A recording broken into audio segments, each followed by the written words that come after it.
Donc, dans le principe de waswas, on a ces deux choses. Un son qui parvient à l'homme, même si le son n'est pas très audible, mais il est perceptible en termes de sens, en termes de sensation. Mais il y a aussi le fait que le son, il est répétitif. Il dit wa min sharril waswas, contre le mal donc de cette suggestion qui est donc répétitive, qui, n'est-ce pas, indique à l'homme de faire le mal, qui oriente l'homme donc vers le mal, qui incite l'homme vers le fait de faire le mal. Ça, c'est sa première qualité. Donc, dans cette première qualité, on a deux qualités. Un, la suggestion à travers le son. Deux, la répétition constante des gestes qu'il pose. La troisième chose, donc, qualité qu'il a, il est al-khannas. Min wazn al-fa'al.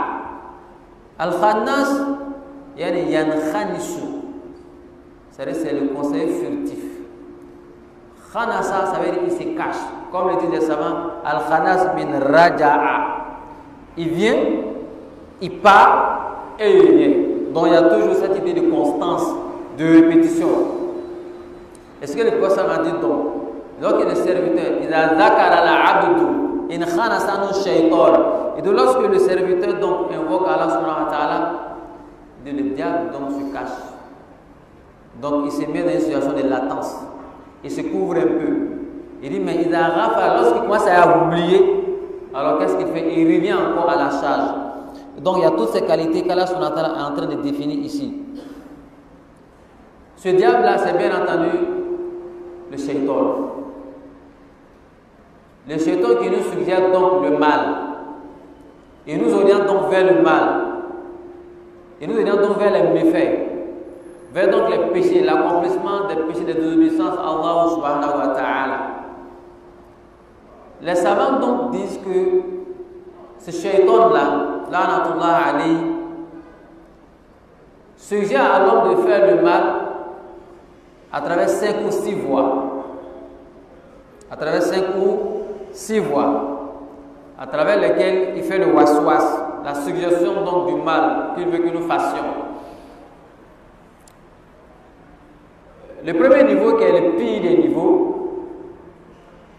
est ce qu'on appelle martabatul kufr wa shirk. C'est le niveau de la mécréance, le niveau du polythéisme, qui est le premier accès par lequel le diable passe pour nous waswas, pour nous suggérer le mal. Ça, c'est la pire des formes. Et c'est d'ailleurs la forme qui constitue la rébellion la plus grande contre Allah subhanahu wa ta'ala, contre laquelle Allah, n'est-ce pas, ne pardonne jamais. Inna Allah la yaghfiru an yushraka bihi wa yaghfiru ma duna dhalika liman yasha. Allah subhanahu wa ta'ala donc ne pardonne pas du tout à ce péché, bien qu'il pardonne à d'autres péchés. D'ailleurs, c'est ce péché contre lequel Allah subhanahu wa ta'ala a mis en garde l'ensemble de ses messagers, notamment dans la Surah Al-An'am, la Surah 6, donc 86-87. Allah subhanahu wa ta'ala, après avoir cité l'ensemble des messagers, dans le verset 83, il a cité donc l'ensemble de ces messagers. Il dit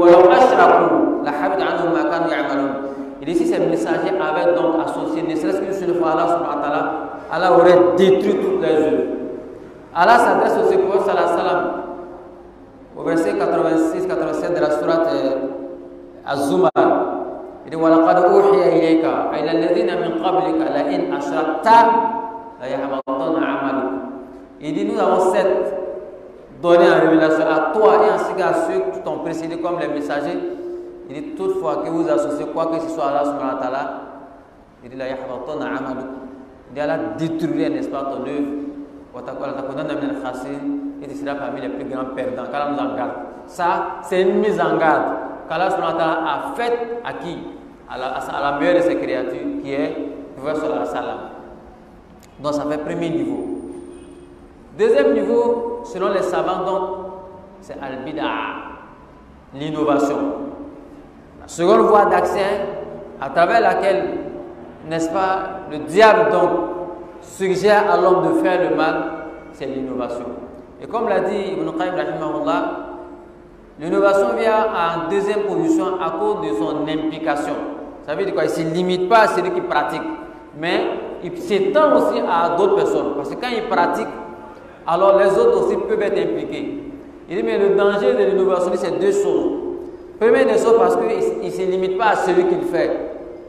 Il va aussi au-delà de celui qui le fait. Et donc c'est pourquoi quand l'autre fera, il aura non seulement le péché pour ce qu'il a commis, mais le péché des gens aussi qui ont commis. Comme Allah dit dans la sourate Al-Kabut,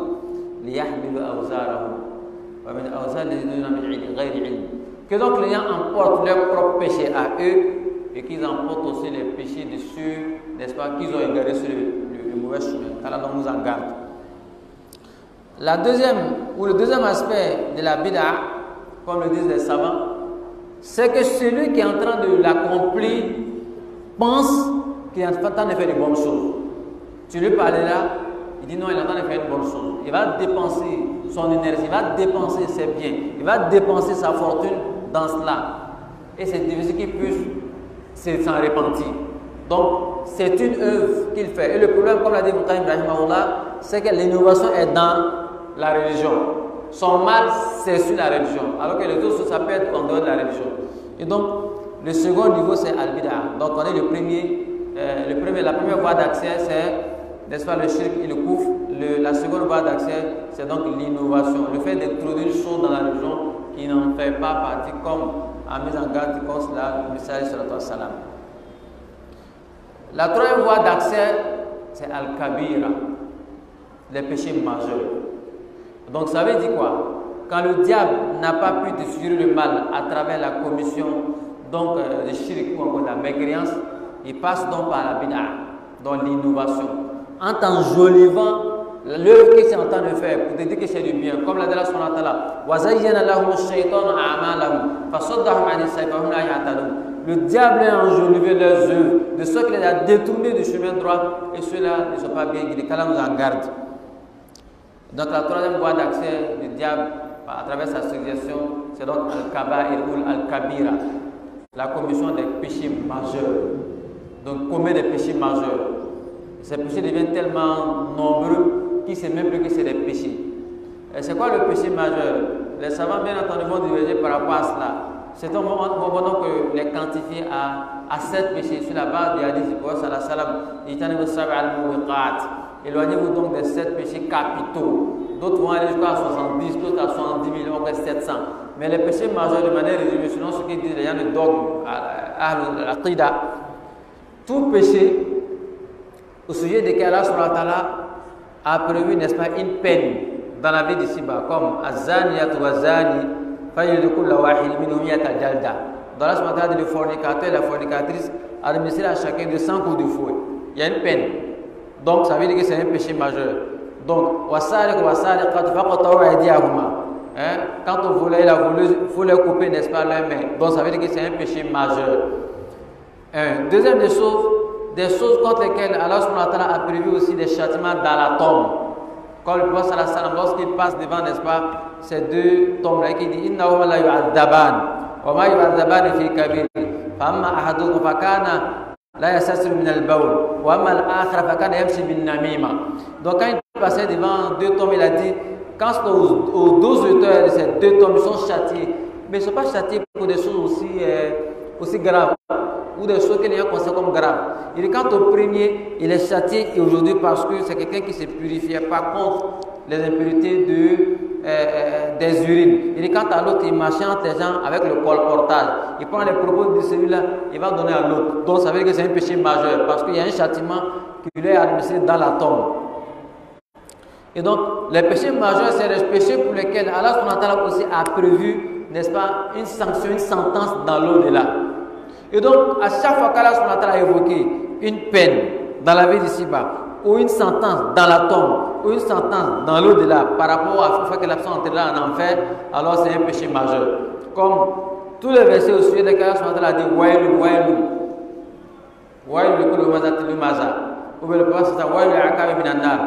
Donc tout péché pour lequel il a employé le terme Wailun, c'est que c'est un péché majeur.